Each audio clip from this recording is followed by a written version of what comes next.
thinking, oh, let's wait and see what happens.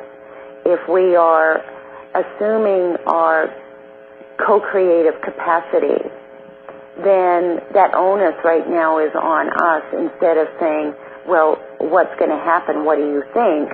Saying, well, what do you want to see happen? How do we want to see it happen? What does it look like? What is the change that we've been waiting for, and how do we, in our here and now, personally and responsibly, make that happen? Mm-hmm. How do we see it happening? How do we reflect it back into our environment, our life, and our love? And for me, I try to continually go beyond whatever it is that I've created. In other words, if I have some kind of vision for the future, that some field of possibilities, I try to continue to expand that beyond my ability to comprehend it. You know, because I think that we do ourselves a disservice when we limit ourselves, and then so many people too want to apply what they think or want to have happen to everyone else, and I don't think that it works like that. You're very, very real and accurate. I mean, all of the pieces that have come out in terms of, like, okay, manifest your reality and all of that, that's like step one. It's kindergarten 1. Right. And then you get to the point where you recognize that as a point of divinity, we have access, yes, to co-create with limitlessness, and the gift and the challenge is to co-create with the limitless expression of omnipotence, meaning we don't need to know what that is. We just know that we are co-creating it. Right. And doing it from a divine perspective. So there are underlying goals and foundations that we've been taught, like, not my will, thy will. And when we surrender that, I mean, it's not just, oh, we want to give away our ego or our humanness.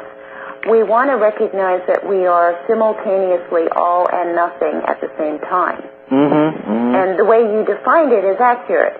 Yes, absolutely, to embrace the ongoing evolutionary expression that we're all responsible for. We all came here for this reason. We all have a piece to share and to offer, and a component that is, it's limitless, and no one else can do the same piece that we're doing. In concert with that, it's to hold that from a place of emptiness and say, but it doesn't have to look like this. It you know, like this predefined goal objective. If it doesn't look exactly like that, if it is, it's coming from human goals and objectives as opposed to divine co-creation. Well, that makes sense.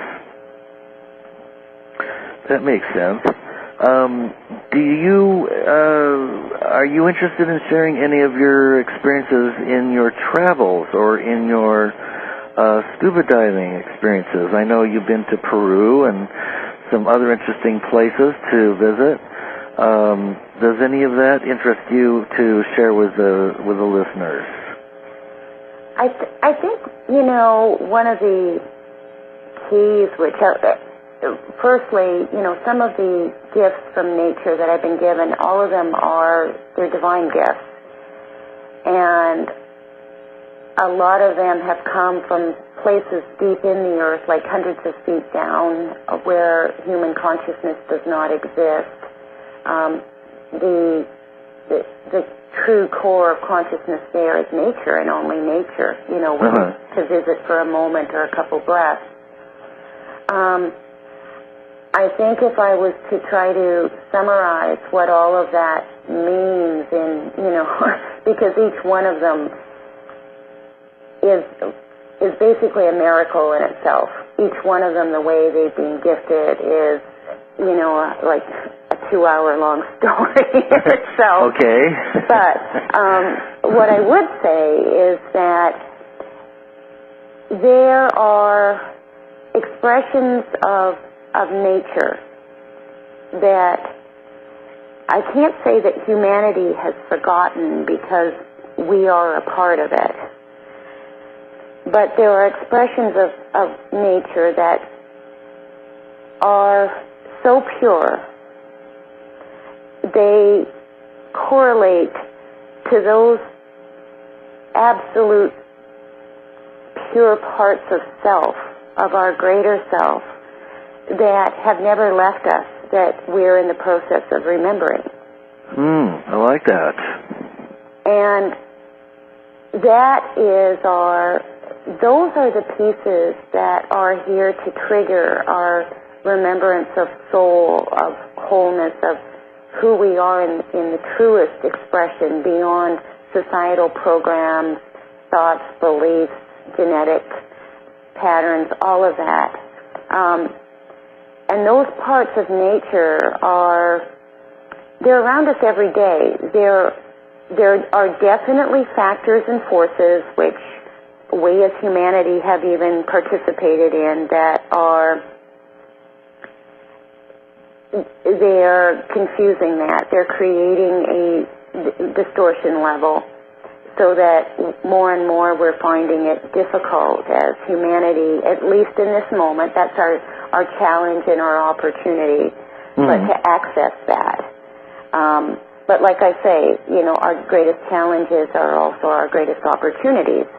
And, some of the synthetic nature of molecular structures that we're creating it's taking us further and further away from the truth of who we are, who a flower is, who a piece of seaweed in the depths of the ocean and its interrelationship with a piece of coral that has been there for eons. Those are the relationships that I think we need to strive to remember. We need to strive to come into a place of conscious awareness to start to open to, because as we open to, we're going to remember ourselves.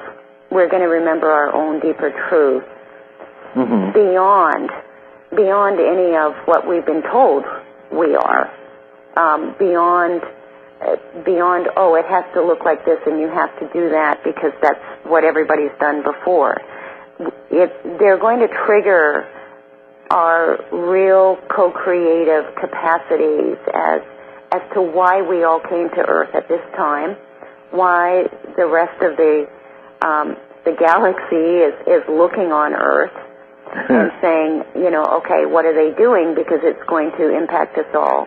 I think, these are the treasures, these are the keys that are so forgotten right now, but are so simple and are screaming and waiting for redefinition to be brought to awareness again.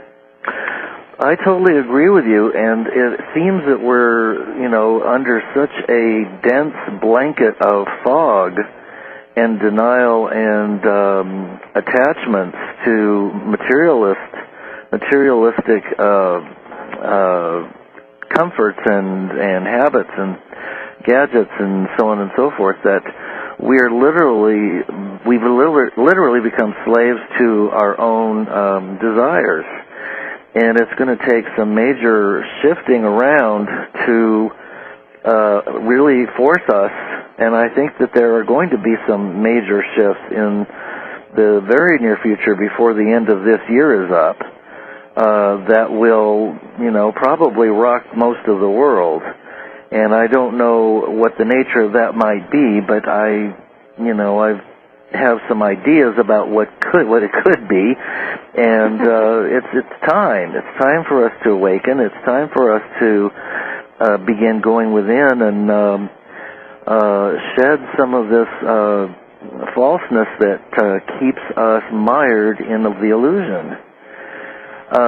One of the things that I was wondering about you that I thought might be fun to talk about, since you do scuba diving, and I've always thought that would be just a wonderful experience. I've only snorkeled in Mexico, But have you ever communicated with the dolphins and the whales, and what is that experience like? For years I have. And, oh, okay. And as a matter of fact, you know, I would say they were some of my original teachers in this lifetime. The humpback whales and the dolphins, and I've had the pleasure of facilitating a lot of trips, a lot in Hawaii and also in Bimini, to take people to swim with the dolphins in the wild, again, it being their choice, and also in the Dominican Republic where, again, a certain small number of boats have been given licensing, and you can actually be in the water with the humpback whales. Wow. And a lot of my work I've been privileged to be in association with these tremendous beings. You know, they are absolutely extraordinary. Their consciousness, I mean, we have been so limited in terms of our understanding of them. I mean, it's like trying to take Einstein, some of our tests with the dolphins, it's been like taking Einstein and trying to say, okay, now we're going to teach you how to play blocks. You know? But there's, you know, in their innermost expression, there are levels, they represent levels of freedom.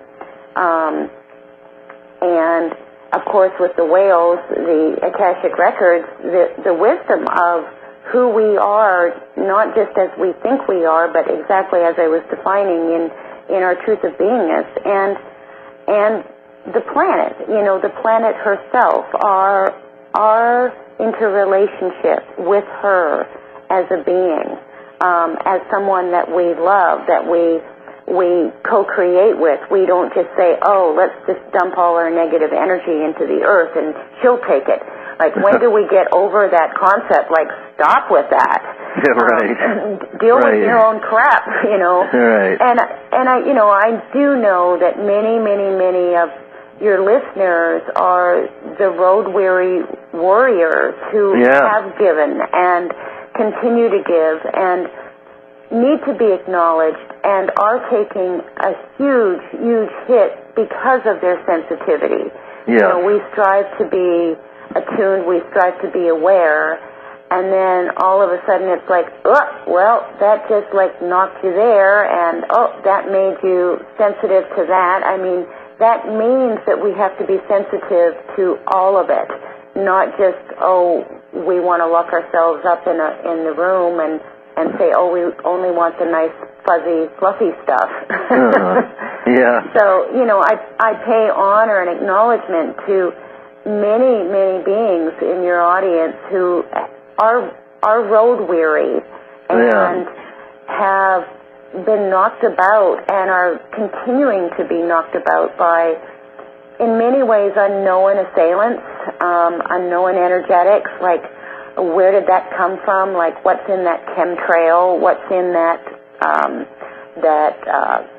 carpet? I mean, it's really the above and below. And right. So how do we as sensitives make sense of all this? How do we take this and recognize in its most difficult expression, we're here to bring consciousness to it?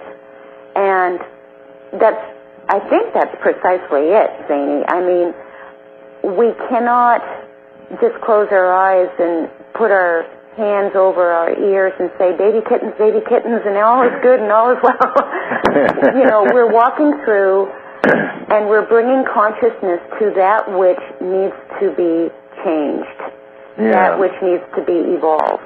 Yeah. Unless we witness it, we can't even define the possibility that there's a potential for change.